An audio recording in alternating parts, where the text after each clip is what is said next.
trees in the backwoods night. Red lights cutting through the pine in flight. Bigfoot stomping with his youngling beard. Whispers of tales that ain't too clear. UFOs buzzing solo through the haze. Howling banshees set the forest ablaze. Jersey devil howls, drink rays to the sky.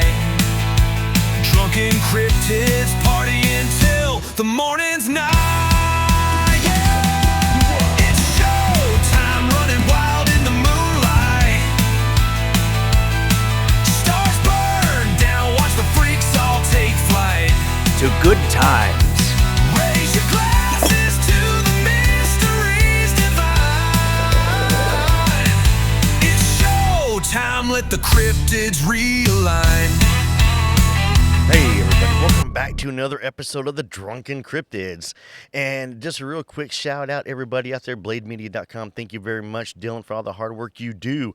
I am going to be a speaker at the Ada, Ohio this October for the Bigfoot Jamboree 2. Looking forward to it, guys. I will be the headline speaker in the family tent, so if you're going to be in that area this October, come check it out. Also, here locally in Arkansas, we are going to have a booth set up at the Arkansas Paranormal Expo at the end of October, and I'm hoping I say that the date's right, Tommy, which is the 26th of October, I believe. But keep checking the Facebook page, you guys. All the updates and everything will be on there for you. So, but without further ado, let's get right into tonight's guest, coming to us all the way from Ohio, which seems everything crazy and weird is happening. It's like Ohio's the crossroads for like cryptids and paranormal. There's something to it. Even when I was in the service, I had a guy in Korea who told me weird stories about his small town. None of them were cryptid or paranormal, but they were strange. But coming all the way from Ohio, getting ready to launch his own podcast. That's right. Everybody, y'all give yourselves, well, please welcome to the show, Brian Godhard. Brian, how you doing tonight? Did I say it right? Yes, sir. I'm doing well. How are you? I'm doing great. Did I say it right, though? Did I get your name right? The last name? Yes. Good. Yeah, you got it right. Man, I've seen it so many times where we recorded. I wanted to make sure I gave you due justice. You know what I mean? You knocked it out of the field. I appreciate it. Thank you. I was nervous. I'm not going to lie. I was nervous about that. I didn't want to screw your last name up. So, but his last name is Godhard. And I wanted to, because I didn't want to say, you know, I'm sure you've heard it pronounced, you know, that, you know, Godhard and stuff like that. You definitely did. I appreciate that. Yeah, we're very German, so it's just the H is silent. You know, I love Germany. You know, I really do. I absolutely love Germany. I had a good time in Germany. I was stationed there. That was my last duty station, and it was absolutely awesome. And I could not have asked for, you know, a better duty station. Have you been to Germany? Unfortunately, no. I've never been over there. It's definitely on my bucket list one of these days. Germany. It was amazing. The people are amazing. Everything there was amazing. I would love to spend a couple weeks hiking through the Black Forest. Yeah, well, I was there for the military, so I didn't get a chance to go to the Black Forest. I was stationed in Schweinfurt, which is, if I remember correctly, near there. But I get a chance to see some of the local culture and the flavors there, Schweinfurt, Wurzburg, a whole bunch of fun stuff. Oh, it's fantastic. Yeah, definitely. So, oh man. Well, I tell you what, you had an encounter here recently, if I'm correct. Late 90s. I was about 16 when I had my encounter. Okay, there we go. Because, you know, that's one thing we didn't talk about was how long ago the encounter was. But tell you what, so I'll let you tell everybody just a little bit about yourself, and let's jump into the encounter. Sure. Yeah, I am Brian Godhard with Cryptid Paranormal at cryptidparanormal.com. We investigate cryptids, pretty much anything, paranormal, ghosts, cryptids, UFOs, you name it, we're interested. And I myself had a encounter with a Bigfoot along with my best friend back in the 90s. I could probably tell you where every leaf, stick, and branch was from the moment we saw that thing till this day. It's something that once you, you see it, you don't forget. Parents own 12 acres, 11 and a half, 12 acres of property just over the Ohio line to Pennsylvania. First exit, and I grew up in the west side of Cleveland, so it's about an hour and a half, not far. We used to go up a lot of the weekends. My dad had put an old trailer on there to camp out of and stuff like that. So my best friend and I were playing paintball. And we had these cheap, I believe they were called Talon paintball guns from Walmart. And we had, I think at one point we had duct taped laser pointers to the top of them because we decided it would be a great idea to play at night. That's awesome. Somewhere around, you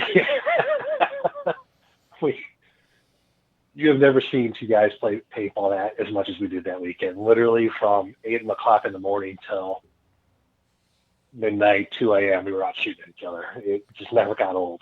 That's awesome.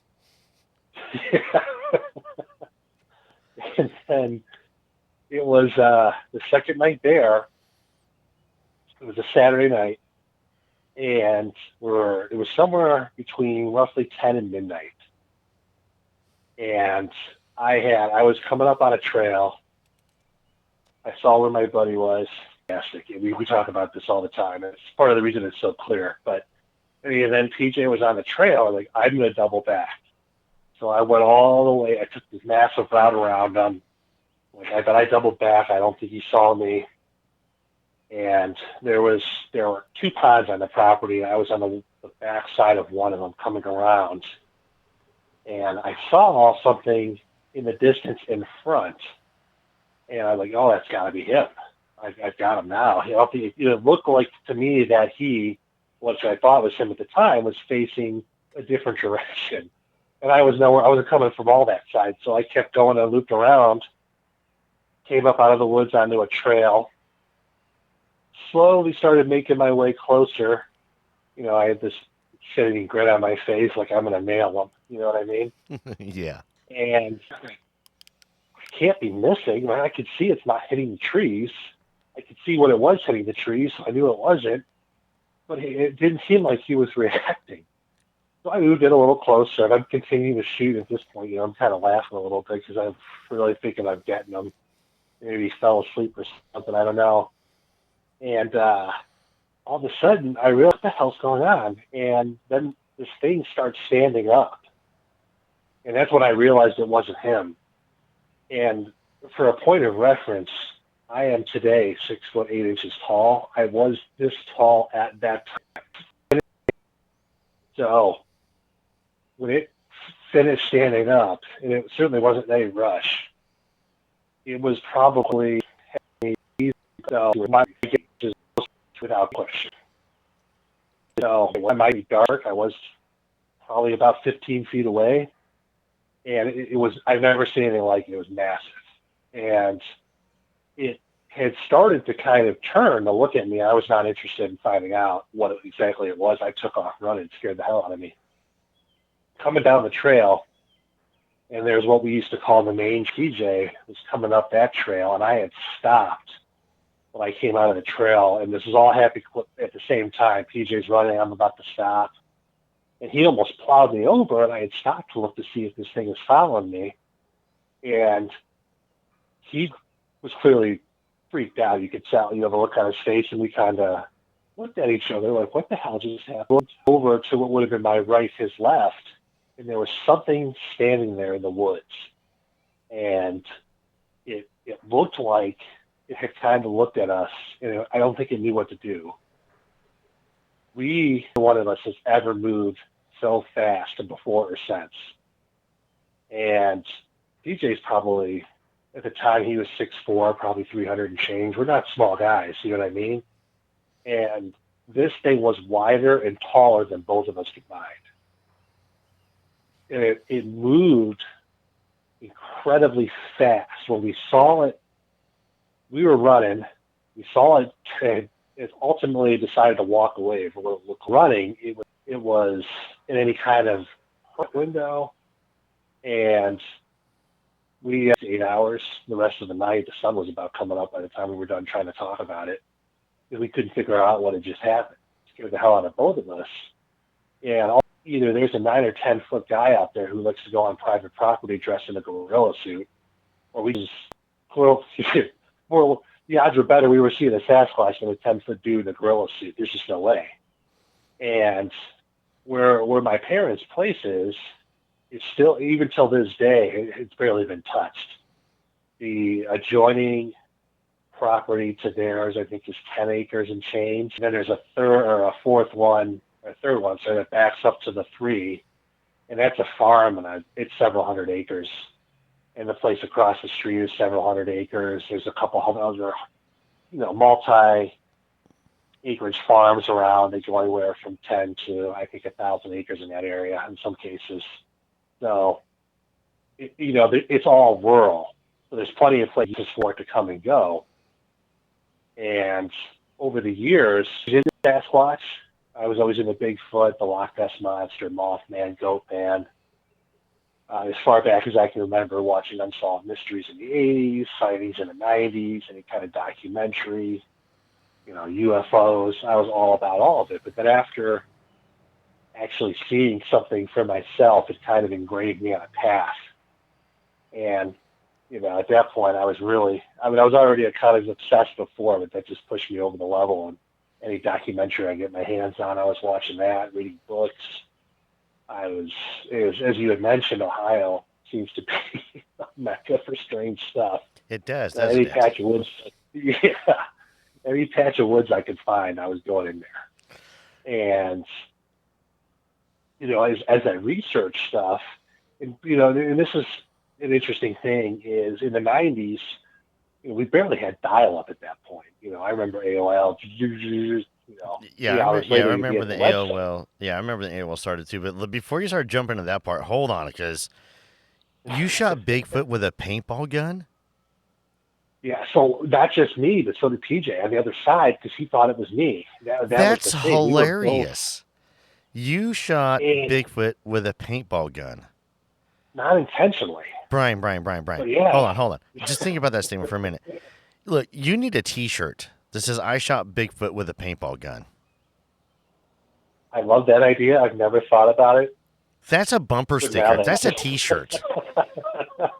I shot Bigfoot with a paintball. Dude, you shot Bigfoot with a paintball gun.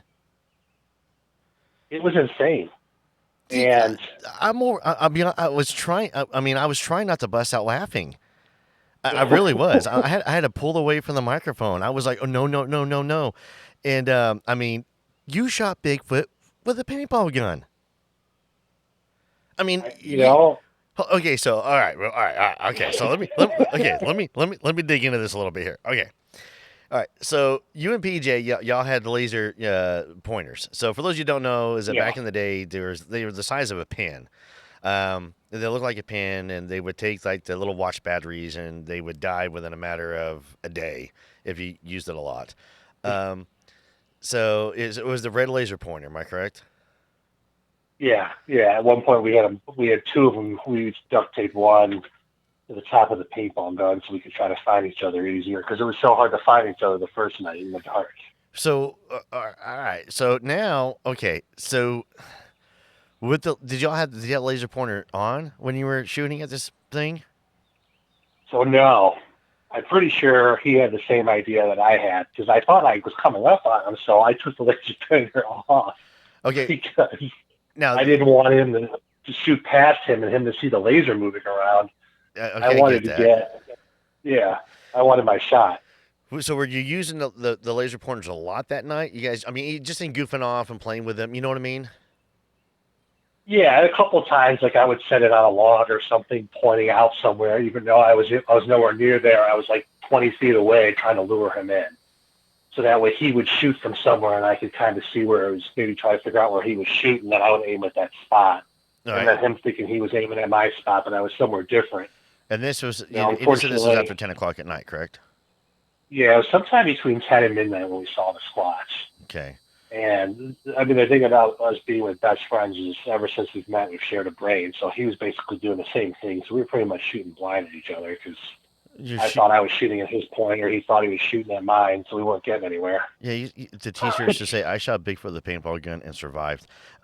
So all right, okay, so here we go. Okay, so you're sneaking around. You see this figure crouching down, and you assume it's PJ, so you start popping off rounds at it.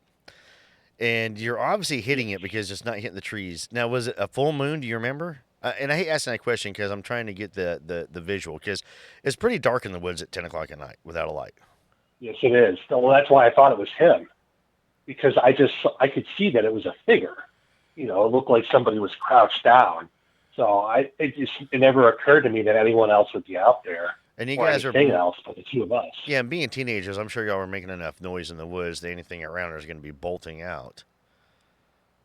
We were pretty quiet. We were both doing pretty good because we really had a competitive edge to try to get each other. And he had shot me earlier in the day at almost point blank range.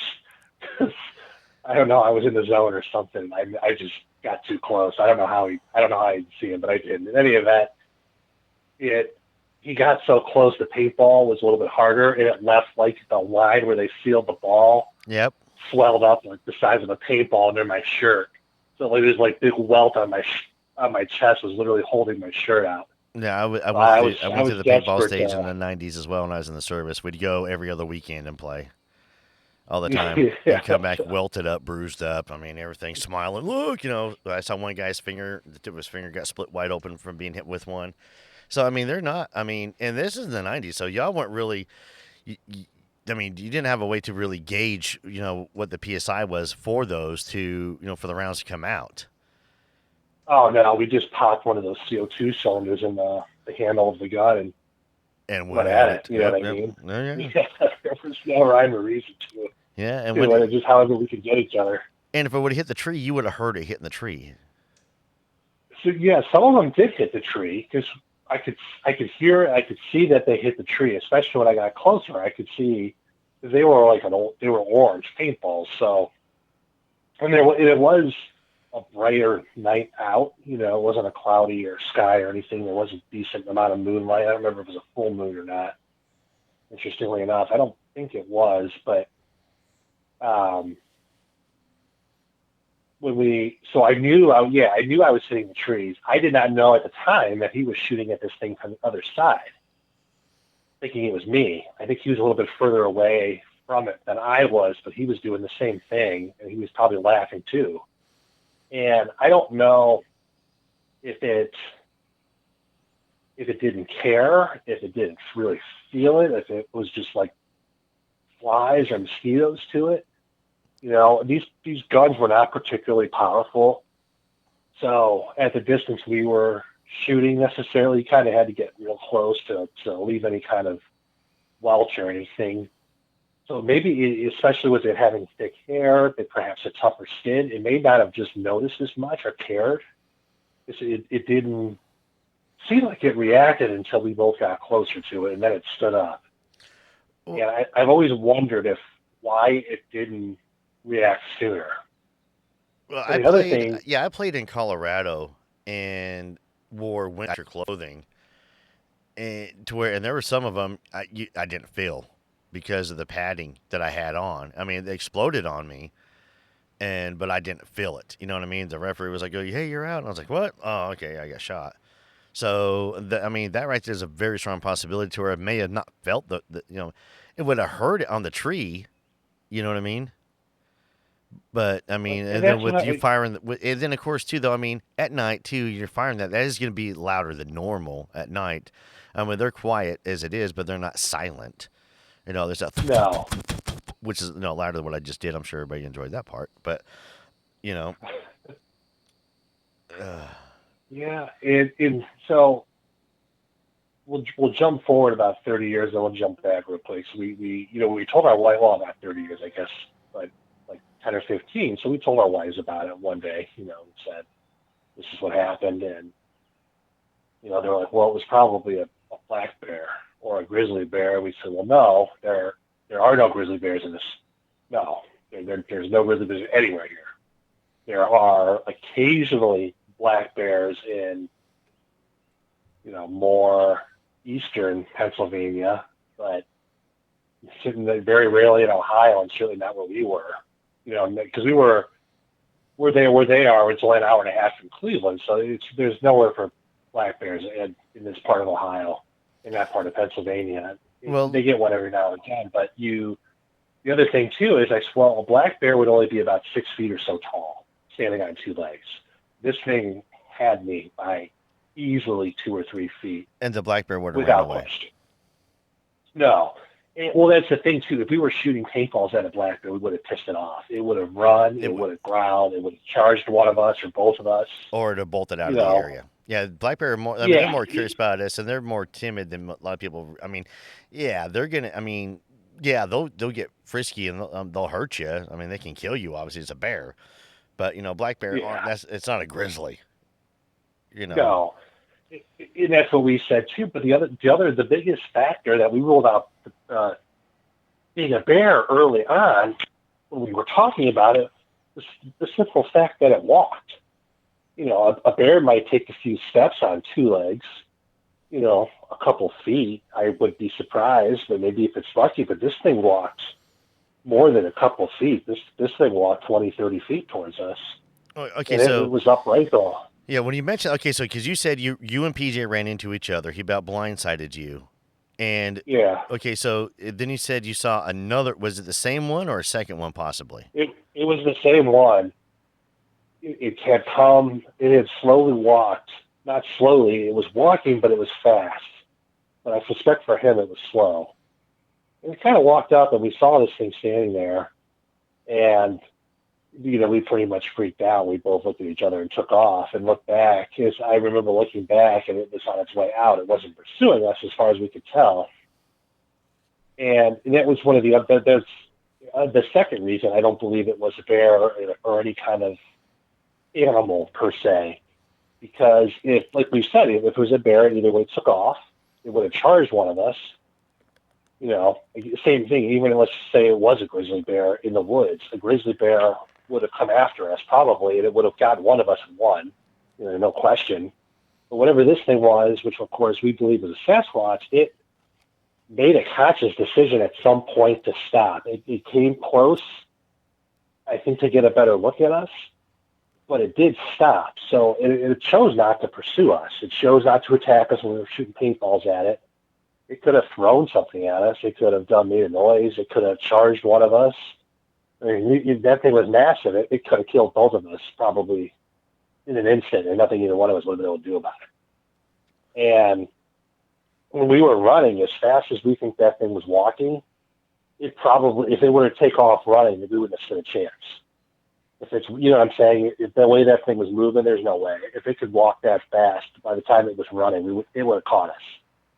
But it made a decision not to, which was another big factor of a Sasquatch, because any other kind of predator, I would assume in the animal kingdom, would do one of the three things we talk about. It would attack one of us, it would run, or it would attack both of us. But it wouldn't stop. It wouldn't just stare at us and then walk away.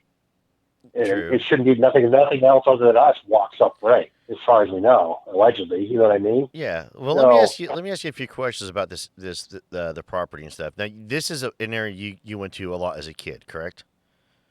Oh yeah. Okay, so you knew this area quite well.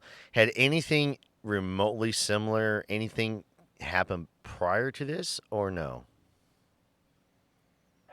There were a couple strange things that happened over the years. Nothing Squatch related. Are you sure? Well, actually, no, I guess not. Now that you mention it. No, because I'm wondering if this wasn't the first time they were there, and then because the first night when y'all were running around out there, you weren't using the lasers, right? The laser pointers. The second night is when you broke them out, and that's when you had the encounter, correct? Yeah. So I'm wondering, with you guys playing with the lasers and doing the lasers at night, if that might have attracted it and had made it curious as to what was going on. That's an interesting possibility. I'd never considered that. No, because once you mentioned the lasers at night and seeing it, I mean, that's what triggered in my head was, a cat's going to be drawn to it. You know how a cat works with the laser pointer and the dot. So Oh yeah, they love it. Yeah. Yeah, I'm not saying Bigfoot's a cat, but I'm wondering if it saw this thing like, no. It's like, hey, what's that over there? What's that? It's and just came in after, to yeah, investigate it. after years of research now, they're definitely curious. I have no doubt about that. So that's very possible. I never thought about that angle. I always assumed, because, we would go out there on the weekends sometimes, long weekends in the summer or a week in the summer.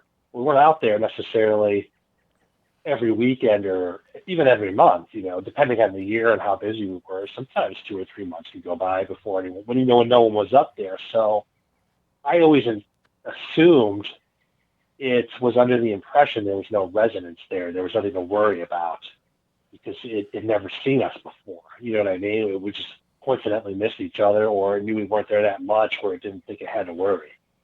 Yeah, I think it was, it's probably they've probably been there. I mean, through my research, some of my research I've been doing, listen to other encounters, other people's stuff, um, people with property, who live on the property all the time are having encounters.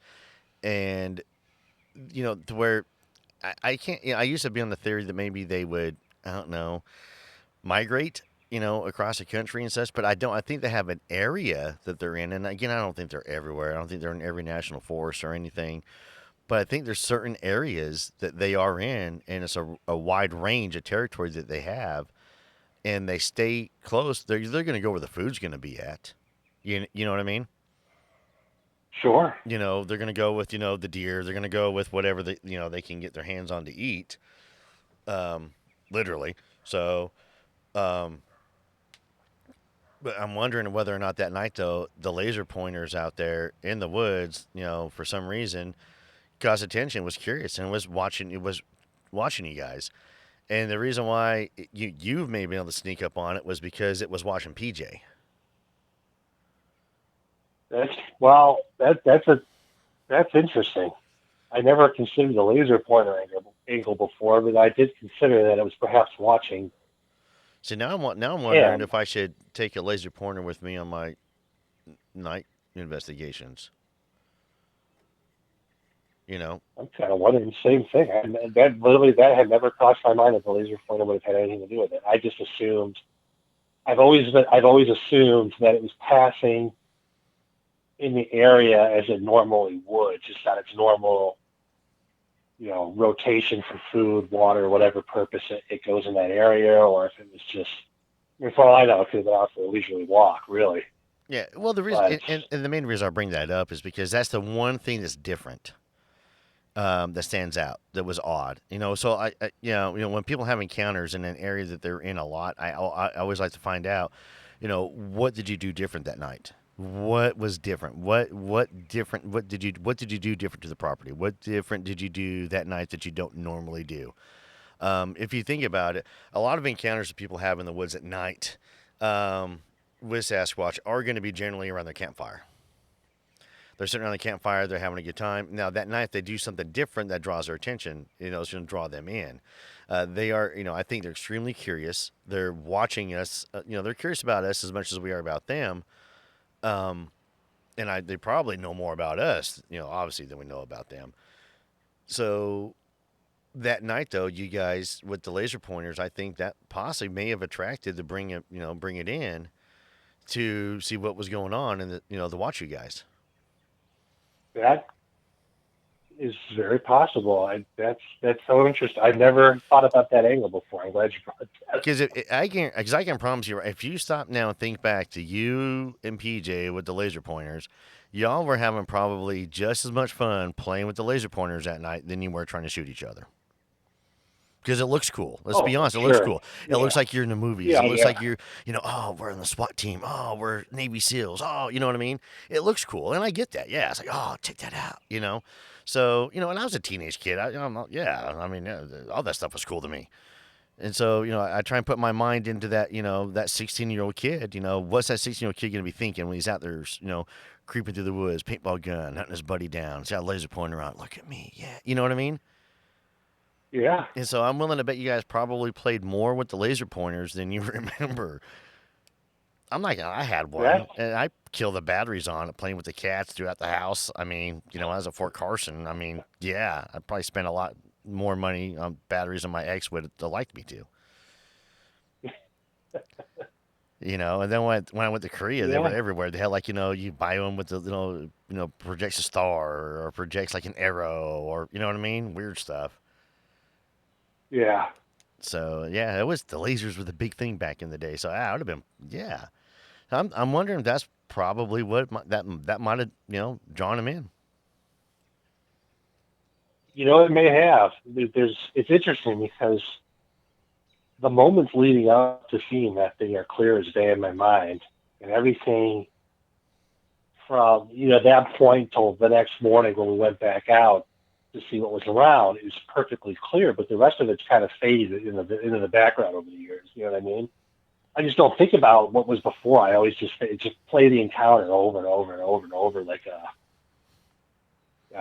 a movie projection on repeat, just constantly thinking about it, trying to place a detail or see if there's something that I didn't think of before, which apparently there is, because I never considered the laser pointer angle before, but that's that's really interesting. Yeah, that's. I mean, in my notes, I have laser pointer circled and a giant question mark right beside it.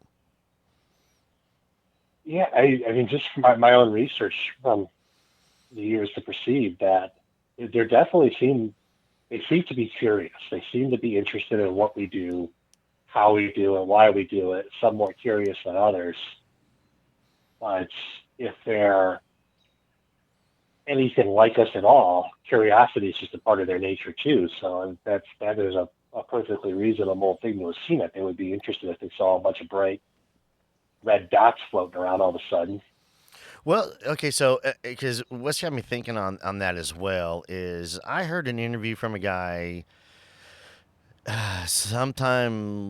yeah, it was about a year and a half ago, um, on his property and stuff like that. Lots of encounters there, but he said that they were throwing rocks at him, but not like trying like like baseball, not trying to baseball it, pitch a rock to him, but like tossing rocks, throwing stuff at him, and he was doing something.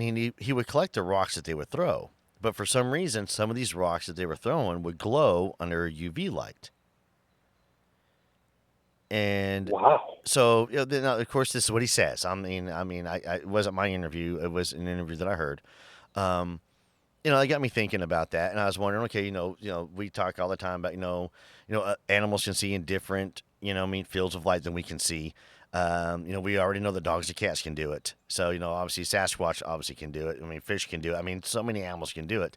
So, if they are able to see in a different spectrum of light, I'm wondering if that laser, what that does, if that's not like this giant, like, beam of, for prime example, if you use night vision and you use an infrared light on night vision, it's like a beacon. I mean, there's no hiding it. I mean, you're going to see this bright light, and it's not bright. It's this tiny little itty bitty, barely with the naked eye light. But through night vision, it is glowing. Yeah. And so if they can see in a different light spectrum, I wonder if that laser is almost kind of like that for them, going, whoa, whoa, whoa. He might have thought it was a rave going on. Yeah. And that's interesting that you say that. I've considered that it was watching either one of us or both of us before, but now I'm kind of wondering if it was watching PJ and there was another one we didn't see that was watching me. That's what because I fully believe that it's, they kind of have a pack mentality. I believe if there's one, there's another one. If you're I looking at agree. one, there's another one around there, and it's that's they're watching you. I interviewed a guy who was in upstate New York, and him and his cousin were picking. If I screwed up, you guys, I'm sorry. Blueberries, I think they're picking berries, and they were having a contest who could pick the most, the quickest. And all of a sudden, his cousin dropped his bucket and took off running. This during the day.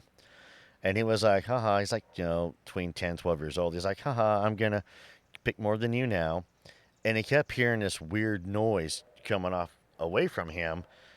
And all he was doing was looking, seeing, grabbing, looking for the next one. And put his hand into this bush and felt fur. And there was one hiding in the bush. There was another one that was trying to communicate signal. The one is what I think that the warn it of him coming in or try and get him out of the area or do something. But I do think that where there's one, there's another one.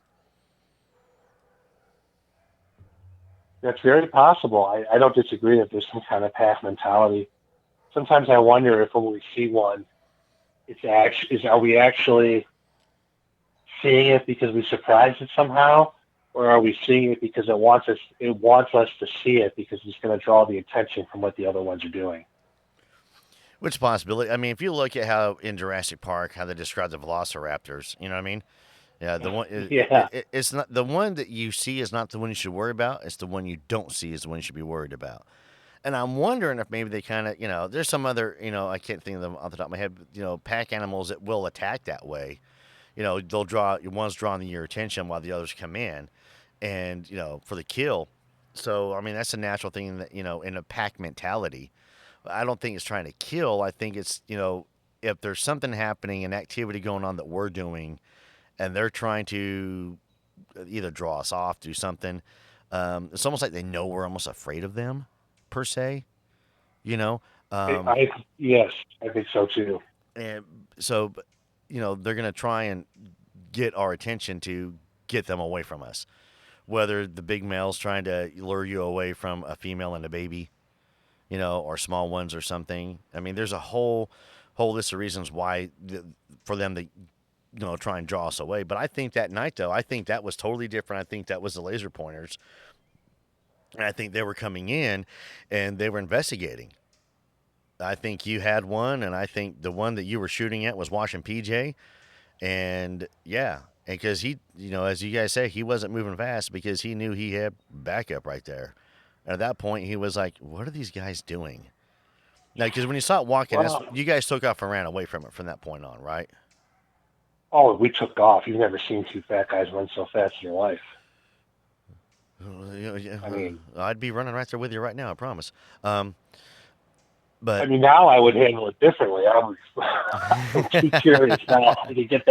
If I could get close to one, I'd probably charge it. Well, I will, and I'll be honest with you. Even when you're out there looking and it happens, it's still a start. It's still startling, whether it be a cryptid or paranormal. When you're looking for it, and all of a sudden, boom, it pops up. It is like, oh, I was filmed, and I've heard me mention before numerous times on the show, but oh well. I was filmed with Jason Kinsey, Todd Neese, in an episode Searching for Sasquatch last fall up in northwest Arkansas. And on the night investigation, I had something happen. And it was enough to spook me. Not run away, but spooked me to be like, oh, okay. And the camera guy was like, I had the camera on you. I don't even know. I remember you acting squirrely. I don't know if I was recording or not. And so I was like, oh, please be recording. So I haven't talked about that, go into detail, because the episode hasn't aired, and I don't want to take away from that show. You know what I mean? Sure. Oh, yeah, absolutely. Yeah. So now if, if it comes out and wasn't recording and after the episode comes out, then I'll talk about, I'll go into detail what happened that night on the night investigation. So, but yeah, that's when we had stuff, happening to us, which was really cool. But it was a strong enough encounter to where a couple months later, we won an award here in Arkansas for Best Documentary Podcast last year. And the where they were doing the award, that was an hour and a half away from Todd Neese's place. So Todd came to the ceremony. Then we drove to, stayed the weekend with him and his wife. And we went back, me and Todd and Jacob and Talina went there and checked out the area. And we went through I reenacted it and everything. And even Todd goes, man, I couldn't really grasp what you were saying because everything was going on that night. But holy cow, wow. So we reenacted everything that happened. And it's very surreal. But it's startling. And if you're a 16-year-old kid and you see that, I would run away. Yeah. And here's part of it, too, is especially we're both tall guys, and myself in particular, I've got 4 inches on him. And it's very rarely do I see another human being that's taller than me. It's always uncomfortable just because I'm not used to it. So seeing this massive figure that's not just a few inches taller, but several feet, it's it's a little bit overwhelming. You know what I mean? Yeah. And so, like, yeah, you know, it's.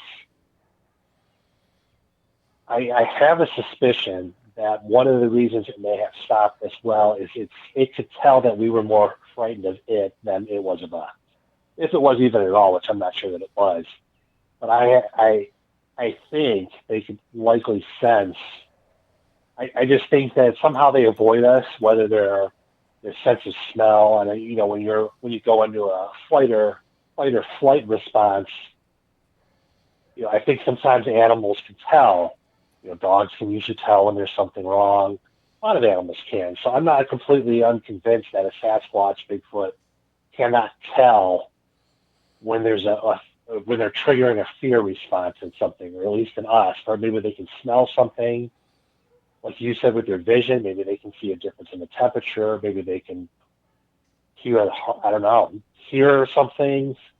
Perhaps all of their senses work together, and it translates into something that we don't possess, almost like another sense to them, where they can feel danger or feel a threat, and that's part of the reason they've been able to avoid us as a species for so long, is because they can kind of tell where what we're feeling physiologically, if that makes sense. Yeah, yeah, it does makes a lot of sense. You know, that's the cool thing about theorizing about these things and going into these encounters. You know, a lot of people are like, well, it's just a small little encounter that happened. Yeah, but it happened. So let's dig into it. Let's see what happened, what was going on, what was taking place, and jump into it. I think a lot has to do with the laser pointers. I really do. And now I'm like I said, I got a note. Like I said, I've got laser pointers circled and question mark and everything on my notes. Because once you mentioned it, I was like, that's kind of cool. And then he was like, wait a minute. They were using laser pointers. What if there's something to that? I'm thinking the same thing. I'm going to go buy a box of those things. Yeah, I have, you know, in podcast time travel, I'm doing an investigation here in about 3 weeks, three weeks or so from now. At the end of the month of June. So, and yeah, I'm going to make sure I've got, a couple laser pointers that, you know, everybody going up there to look. I'm going to make sure that we have laser pointers now. I don't see why not. I mean, shoot, they may or may not work. I mean, they can't be that expensive now. I don't know. Yeah. I mean, yeah, there's any number of reasons it could have been passing through there. And it could have been a coincidence too. It might not have, you know, but yeah, that's true that it could be a beacon almost, or like a lighthouse light to them. I never thought about that before, but that makes a lot of sense that they could see a spectrum that we can't, since our vision is really kind of bad compared to everyone else, or everything else on the planet. Yeah. Cause I mean, the laser, I wouldn't even know where to begin to start Googling right now on the light spectrum of it, laser and everything else like that, and trying to, go into it. I mean, I'm definitely not that smart. You know, there's other people smarter than me on that one that can look it up. And if you guys look it up, make a comment in the comments, drop a comment, what you think. But, it's, yeah. So that's the only encounter you guys had on that property. That's the only encounter with a Bigfoot we had on that property. And the next day, we slowly walked out there, and there was a shed. The shed is still there, actually, and the way that you would walk towards the back is still the same. Nothing's changed. And I can still, my parents live out there full time now, but when we go out there for holidays or something, I always walk the same exact path, because I still remember on the trail where I saw it. The trail still exists. Have you told your back there? Real quick? Did you tell your parents about this? Not at first, no. They're aware of it now, but we weren't. I mean, frankly, we didn't talk about it for a lot of years because we weren't. You know what I mean? It's kind of the same reason a lot of people don't. We were 16. We weren't sure anyone was to believe us, anyways. And frankly, we were never really 100% sure on what we saw. Right. other than we agreed it was a Sasquatch, but there was no proof. When the next day we couldn't find any footprints. Yeah, I mean, No, I'll we be honest with you. didn't. Everybody thinks that you see one, you're gonna find footprints. No, for some reason they know how to cover their tracks. Have your parents said anything? They've had anything weird happen out there? There's been a couple weird things that have happened out there over the years, and I don't know if it's connected or not. I've never. I don't know. There's a part of the woods, as my dad used to call it, spooky. He never liked to go over there, and I mean, to me, it was always woods. It did have kind of a spooky vibe. I don't know. There's some weeping willow trees mixed in there. Maybe that was part of it, but it always did kind of feel a little bit weird over there. Just kind of an eerie kind of feeling, just the way it was laid out. And other than that, that was as far as the property itself goes. However, this was probably 6, 8 years before that, even. Probably about 6. I was probably about 10 or 11 maybe. And my dad was gone. And my mom and brother and I were in the trailer. And we still talk about it. And we call it the Alien Bee. I have posts about it on my website. I've written a blog about it. My mom sent a statement in from what she recalls from it. And it literally, there were windows on each side. The kitchen was in the front, the bedrooms were in the back, the living room smack in the middle of the unit. And each exterior wall had, full windows, and then there was the front door was there as well. And we were playing Uno. My mom was kind of sitting in a chair. I was moving up and down. My brother was just kind of on the floor. And I remember looking over, it would have been to my right, and there was this deformed bee just hovering, staring at us. It was so creepy looking. One eye was bigger than the other. It had like it was long and crooked. It looked real. It was the creepiest looking eyes. It was so weird. And I said something to my mom. Look at that weird bee. And she kind of freaked out a little bit because it did not look like a normal bee. There was something wrong with it. It was real weird. And, it was kind of hovering. And we shut the windows. We didn't close the curtains or anything. Just shut the windows because it was just standing floating there. So it started to, and then my brother was looking at it, and we were kind of like, it's almost a little bit creepy. So we moved to the opposite side of the trailer. 4 or 5 minutes later, look out the window to my left, and there's that damn bee again. And it was just hovering there, watching us again. So we moved back to the other side to see what would happen. And a couple of minutes went by, and then all of a sudden we looked over, and there it was. It was just floating there staring at us. And, my mom shut the front door and locked it. Not that a bee can unlock a door, but it just seemed like the thing to do because it was really bizarre. So then we would go to the other side of the trailer, and it would give it a couple minutes, and it would be on the other side. It would just float back up and then just float there. It just it was just weird. It's just like it was watching us. And it went on for about an hour and a half, and we had shut all the curtains and everything. And we were kind of sitting, there was a couch there were 2 chairs on the side we originally saw. The opposite side had a couch, and there was a couch against the back wall. And at that point, we were all sitting on the couch against the back wall away from the windows, just kind of trying to avoid it. My mom had shut the curtains and the blinds. It was just so weird. And I'm not sure how long after that my dad got back. An hour, maybe 2 hours later, my dad got back. He came in the door.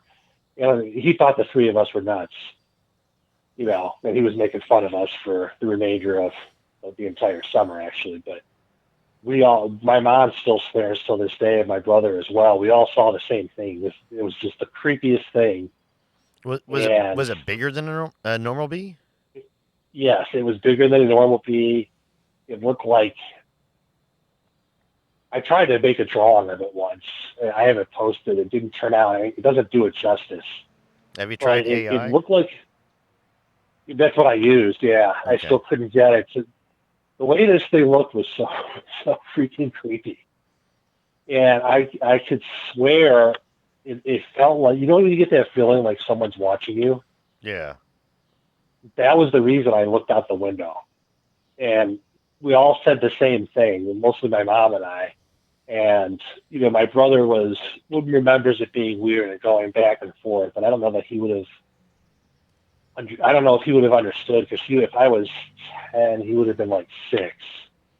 And we're talked about it actually the other day, and that was the whole reason we kept looking out the window, is because it kind of felt like something was watching.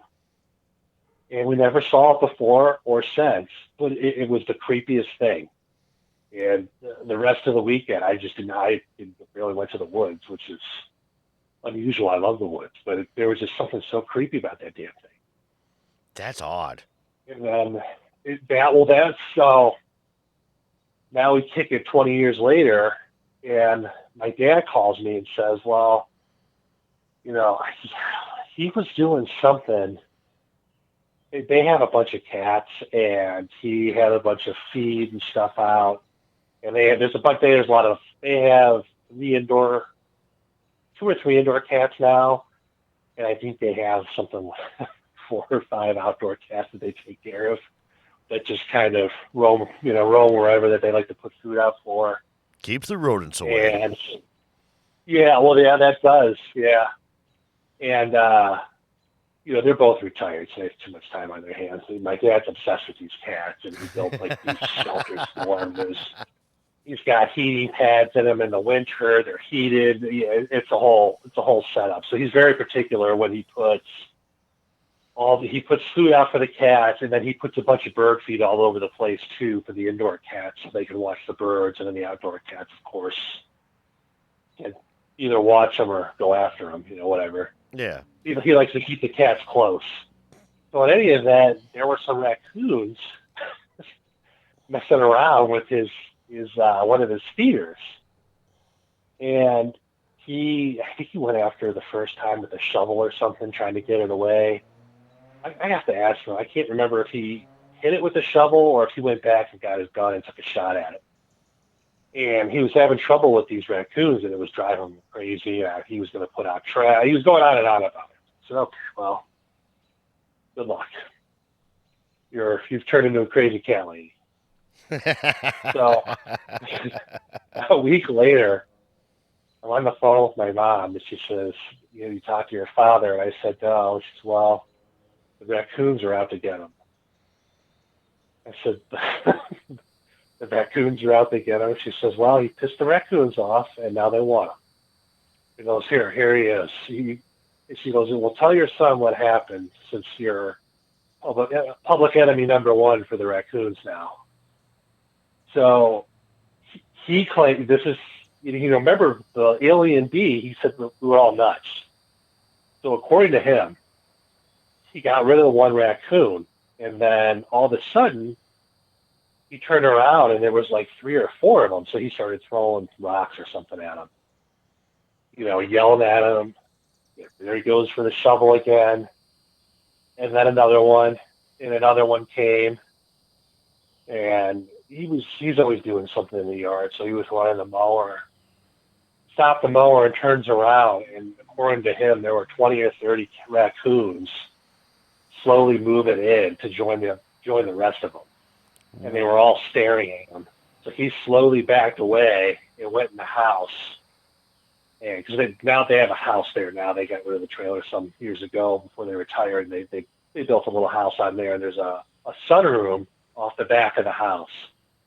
And according to him, when he was back there, he went onto the back deck and into the sunroom, because there's a door off the sunroom to get into the back of the house. And he shut the door, and the raccoons all were in that whole back area, and a couple of them came on the deck. They all were staring at him in the window, and they just stared at him.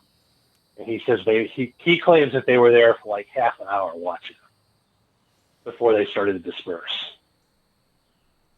And he swears that's true. I said, well, that can't be true because according to you, if a bee follows you around the trailer, you're crazy. But you're telling me that 30 raccoons came looking for you and lined up outside the sunroom and stalked you inside and were trying to wait you out like you're going to come out and they're going to kill you or something. You know what I mean? Yeah, I'm not gonna lie. we go back The raccoon thing is creepy. I think the raccoon thing is creepier than the bee thing. He swears that that's what happened. He's not making. He swears that that's what happened to him. Yeah, I'm sure your dad's not lying. That's because no, I don't think he is either. I used to work for Schwann's, and I had a lady in this town, and she, I swear there was one day there's like 7 raccoons hanging out in her yard. And I was going, "What's up with the raccoons?" And they weren't afraid of me at all. They were just staring at me, and I'm staring at them, and and I'm getting her order and her stuff, and I was asking her about these raccoons, and she goes, "Well, I started feeding one, and now they're all." And I was looking, and there's more in the in the woods. They were just slowly moving around, just kind of peeking around, watching me. They're kind of creepy little things. Yes, they are. They're creepy little robbers. They are. Yeah, and he hasn't had issues with the raccoons since. They've come to terms apparently. They're signed a peace accord. But yeah. So have you investigated? Have you investigated your parents' property then? I've been all over that place. I've been up and down. I've looked for anything that would seem out of place. The raccoon thing is relatively recent. It was last year. He claims the raccoons were, and that's the only strange things that we're aware of that has happened. Not to say other strange things haven't happened. We don't really know. We only know 2 of the neighbors, not particularly well. So I don't know. There could be other things happening there that we're just completely oblivious to. And not to mention, they don't really, they don't maintain the trail system anymore. The main trail gets cut because there's a gas line under it, so the gas company cuts it once a month.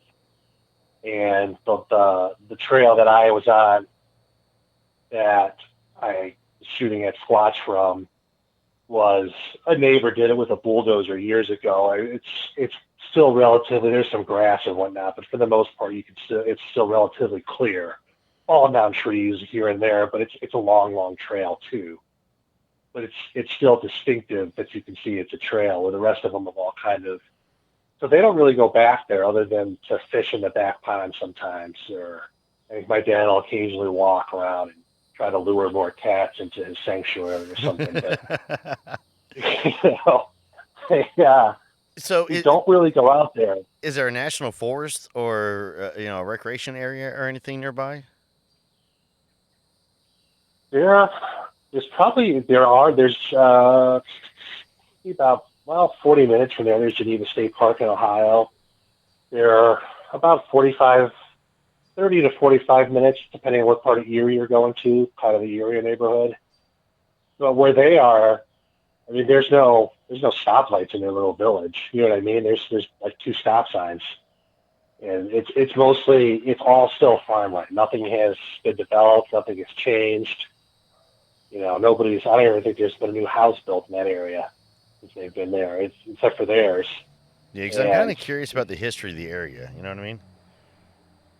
Well, so I've researched the history of the area, interestingly enough. All right. And there's Ohio River runs through there. On the Ohio side, you have Ashtabula County, which in the last 5 or 10 years has started to get developed. Before that, it was basically the same as Pennsylvania. It was all farmland or forest for the most part. People just had property with just woods all over the place. And when I started to research it, all through the 90s, that whole area, there were dozens of Sasquatch reports where people had run into him in the woods. They'd seen him by the river between Erie and Ashtabula. Ashtabula is a city and a county. 2 teenagers shot him with a paintball gun. We were the only ones that shot him with a paintball gun, as far as I know. But, I found it interesting that there were so many, and I put a thing recently, a couple of weeks out on the Facebook on some of the pages in that area, and I was just asking people if they were comfortable, reply to the comments, send me a DM, whatever you can send it anonymously. I don't care. I just said I'm trying to establish if anyone in the 90s saw any activity. And I had already been to the BRFO website and I had checked newspaper articles and things like that where I had found there were reportings during that time, both in Ohio and Pennsylvania throughout that whole area. However, and we were saying before, there was this dial-up back then, so there was no website, to report anything to. And who would you call if you saw that? Are you going to call the sheriff, the police? I mean, what are you going to tell them? I saw a giant ape. I saw a Bigfoot there, you know what I mean? And you see it Unsolved Mysteries or Sightings or any of these shows where people say, well, I tried to tell people, everybody thought I was crazy. And it just occurred to me, with the lack of technology, the inability to communicate your story, the unawareness of the people around you potentially seeing it, because even if you did make a police report, nobody probably knew about it because it didn't necessarily make the newspapers, And other than the occasional newspaper article where half your neighbors are probably saying the guy or girl, whoever saw the Sasquatch in the woods and the paper is probably a lunatic. So you probably wouldn't say anything. Well, growing up, so in Utah, so my step-grandpa, he had a scrapbook full of newspaper articles out of the local paper of Sasquatch sightings. And so my stepdad and his brother right now, my stepdad lives here in Arkansas, and so back there in Utah, and he's asked his brother to try and go through, all those books to try and find it, and for me, he's trying to get it for me, because what I do now and everything. So there used to be they used to report these things in the paper. It'd be like, Bob and Helen were driving down the road and they saw a giant hairy creature crossing Interstate 15. You know what I mean? Yeah. And so, but in the 90s, you're right, though. There was really nobody to really report it. And a lot of times if people did call it in or they would say something, the report would be tossed out because it would be as a prank. It'd be a joke. There was no 911 system, where things being recorded. And, because there's some really interesting 911 actual calls, not the AI fake ones, the one that OnStar. I don't know if you heard that one or not, where the creature is attacking a car. No, that's all. That one's all fake. But there is a genuine one of this guy has called in a few times of these creatures on the property, and one of them killing his dog. And it, so. But in the 90s, you're right, though, it was dial-up. I remember that happened. That dial in. The internet was was new for us. I mean, the government had it for a long time, but it was new for us. So, but yeah, so when you reached out, though, has anybody replied back to you about this stuff? Have anybody, commented or, send you any messages about it? Yeah, a little bit. And people said that they've had sightings and people have said they know people who have had sightings. There was one gentleman who said there were all sorts of sightings in that time. He had relatives, friends, and there was no website. He didn't know about the BFRO or that you could report that anywhere. People were tracking it, and so looking back, a couple other people chimed in too and said, yeah, there was a lot of activity. I saw one, kind of what used to be the old blah blah blah or whatever, and it's all torn down now. But back then, when it was all woods, there were a couple people that chimed in and said they had seen some earlier. A guy had sent me a message and said that he saw something late 70s, early 80s. There was some activity out there as well. And I think there was 6 or 8 roughly around that time that were reported into as far as the BFRO. And Pennsylvania side was probably roughly the same, and I'm thinking to myself, okay, well, if there's 10 or 12 roughly reported sightings during that time frame, how many went unreported? Yeah, because I people think didn't there's a know. lot of it. And part of the problem too, the reason why people aren't calling him in or reporting them is because you know, so I was getting ready to start the podcast, and everybody like, oh, you believe in the Bigfoot stuff? Oh, da da da da da. Like, yeah, I'm a firm believer, and people will be making comments and everything. There'd always be one or two immediately afterward pull me aside and say, well, this one time, I think I saw, you know what I mean? And they're just, Yeah, they don't want to be, because it's been a joke. It's been a joke for a very, very long time. Hoaxers have come out and admitted hoaxing. People come, I mean, there's so much there's so much misinformation out there. You know, doctored pictures, doctored footprints. People trying to cash in on a 15-minute of fame of this stuff, or they're nowadays trolling the internet. I've seen like this guy's kept the Bigfoot hand in his freezer for years. Here's what you know what I mean.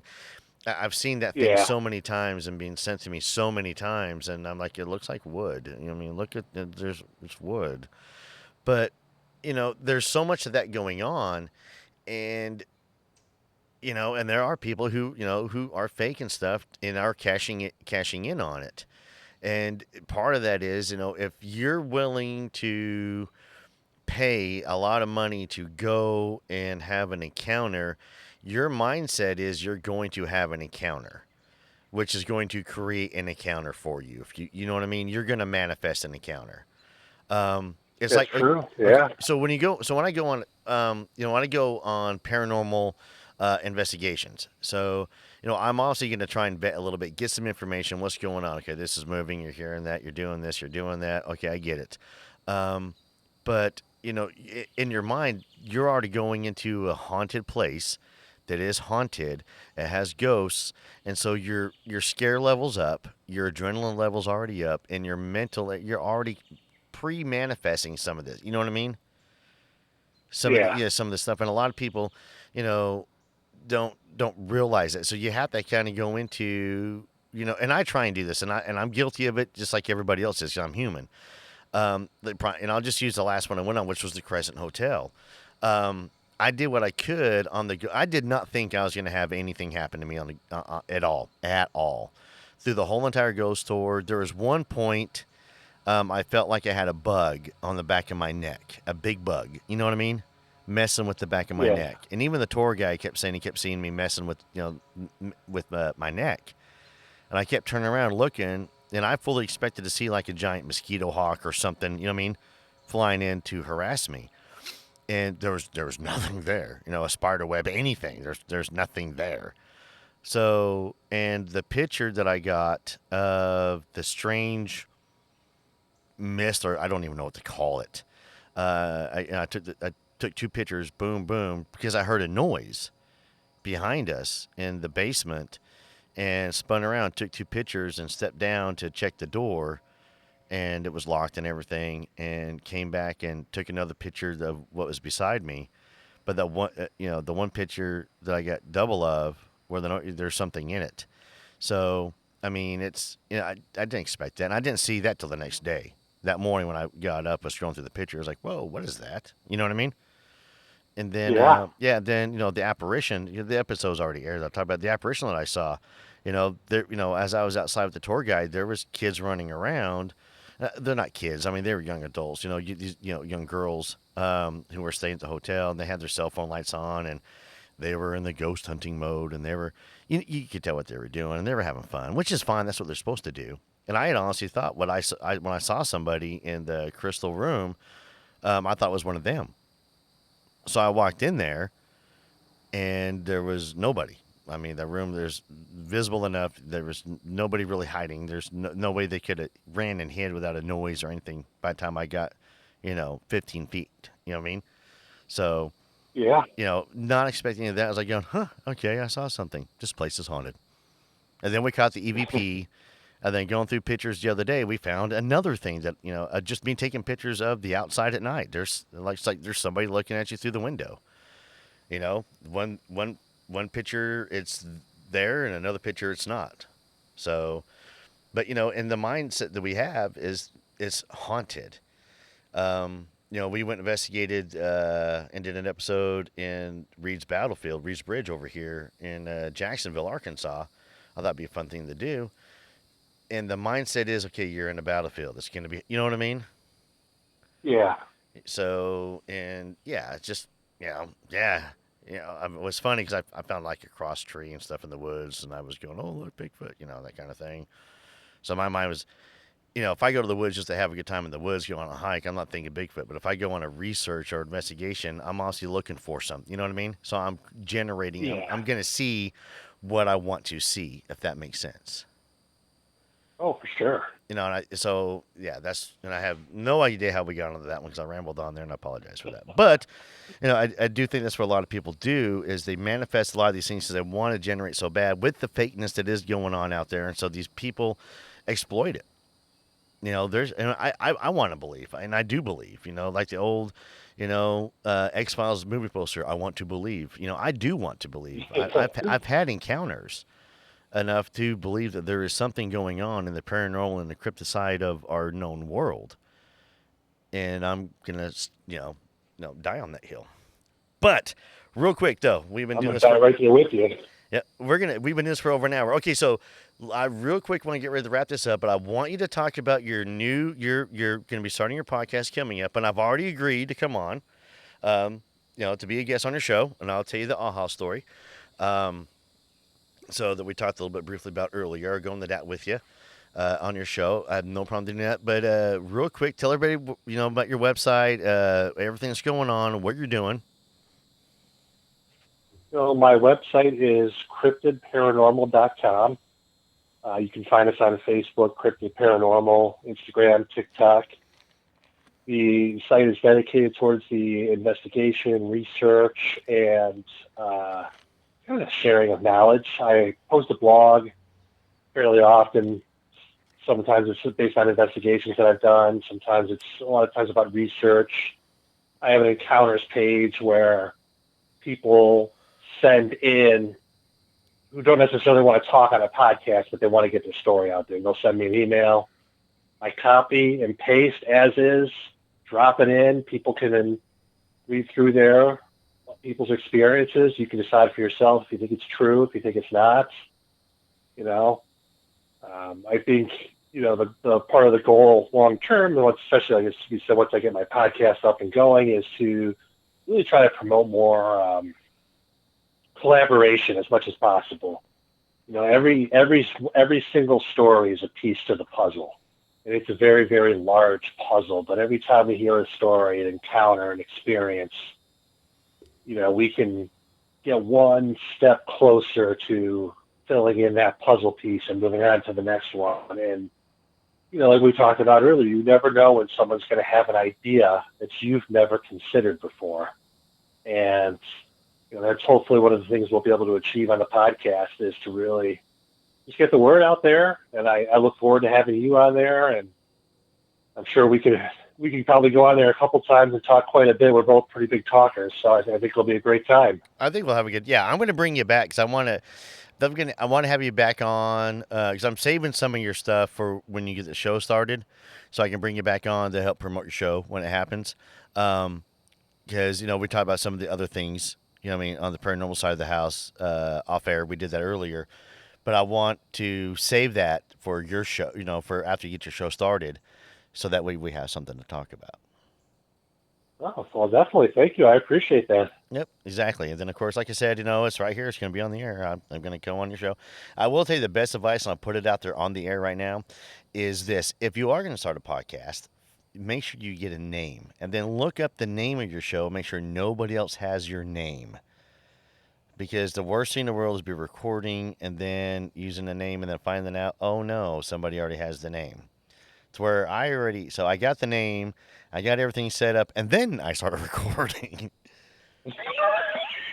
So I kind of did it backwards. Everybody was like, I had like 5 episodes before I went, and started dropping it out there. And I was like, I did, and I was like, hey, what's up? I just got a website and podcast started. You want to come on?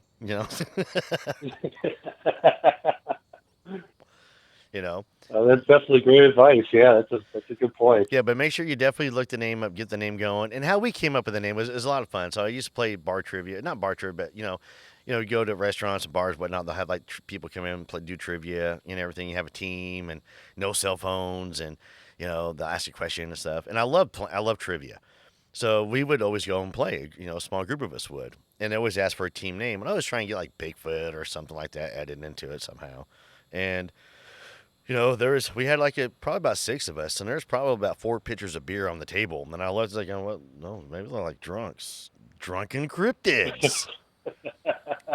And I was like, that's the name of the podcast. So, ta-da! That's how it came into being. Well, you definitely have the best name out there. There's no beating that. Well, I don't know. There's some good ones, man. I'm not gonna lie, but seriously, there's some podcasts out there, some great names. The only problem with my name is that like we went and did a school event at my daughter's school, and we couldn't bring the banner out. This is Drunken Cryptids, and they can't wear shirts that say Drunken Cryptids, and so we're creating like a kid show, and we're still in the process of. I know I've talked about it numerous times. It's just trying to get the kids together, and they're 11 years old kids, and so we're trying to get them together to record it, and we have a name for it, and we got some stickers made for them. Because the kids, they love this stuff. They really do. And the more I do this stuff and get them in the woods, the more they're gonna want to, protect the woods. You know what I mean? They're gonna want to protect nature. Yeah. They're gonna want to get involved in conservation. I grew up in the mountains, and I was all about, protecting and don't leave your trash behind, and all that stuff. Only you can prevent forest fires. I was all about that stuff. As a kid, my family was that way.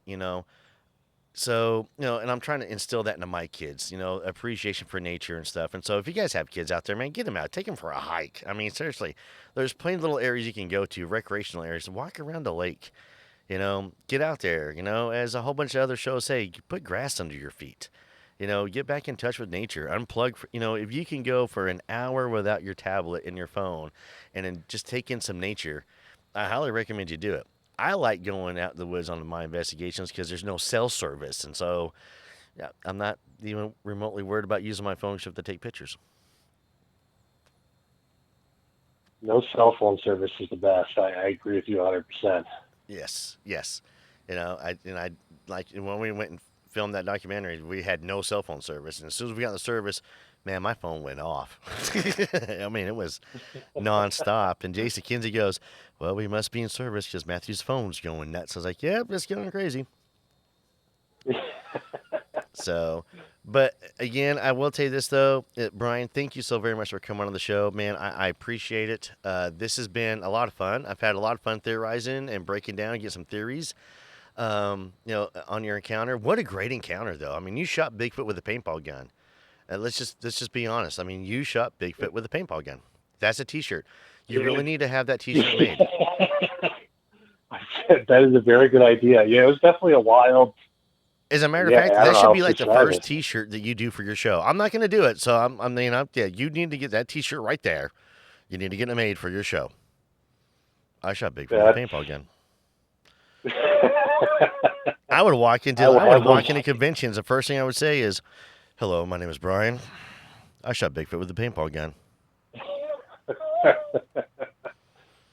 Yeah, I will definitely. I'll get some shirts ready for the first podcast. Well, definitely. And you're going to be at the Bigfoot Jamboree, right? Ohio Bigfoot Jamboree. Yes, I'll be at the Ohio Bigfoot Jamboree. It's only about 2 hours or so from me, and I'll probably be at the Kansas City Paracon as well. Yeah, I'm not going to make it. Chummy and the Spirits wanted me to come up there, hang out with them. I'm not going to be able to do that one. Like I said, just moved into a house. In a week, I'm actually taking a vacation in a week, which is going to be nice. I haven't had a vacation in years. Oh, good Lord, I can't remember. Well, no, I did. I did take a vacation in 21. I went on a road trip. That could be another episode. I got touched by something at the Birdcage Theater in Tombstone. No, it has been my first actual vacation in 4 years, where it's just going to be nice. I'm going to head back home to Utah and see a lot of family I haven't seen in a long time, and some of the family I've never seen before. I got some nephews and nieces I've never met, so I'm looking forward to meeting them for the first time. So. That's fantastic. Oh yeah. Sounds like it'll be a great time. Oh yeah, of course there'll be 1,000 pictures on Facebook, but you know how that goes. So, but I do want again, thank you so very much again, and you guys go check out his website. I mean, if you're in the area, if you want to make a comment or anything, and submit an encounter to him, by all means do that. And also, if you've had an encounter and you want to come on the show, feel free to shoot me a message. You can email us drunkencryptids@gmail.com. Check out our website. Check out the Facebook page. I'm not as active on TikTok as I used to be, and I apologize for that. It's just there's so many social media apps going on, and I can't keep up, and I'm an old man. So, on that note, I do want to say thank you very much again, Brian, for coming on. And to everybody else out there, all I can tell you is this, just keep on squatching.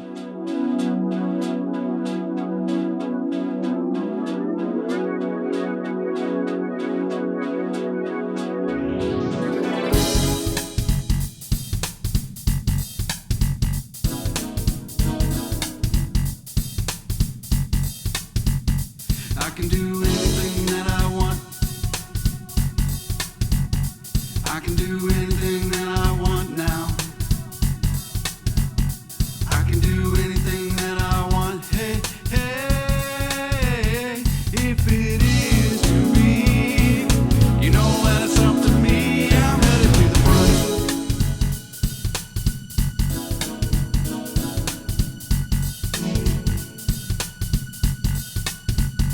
I can be anything that I want. I can be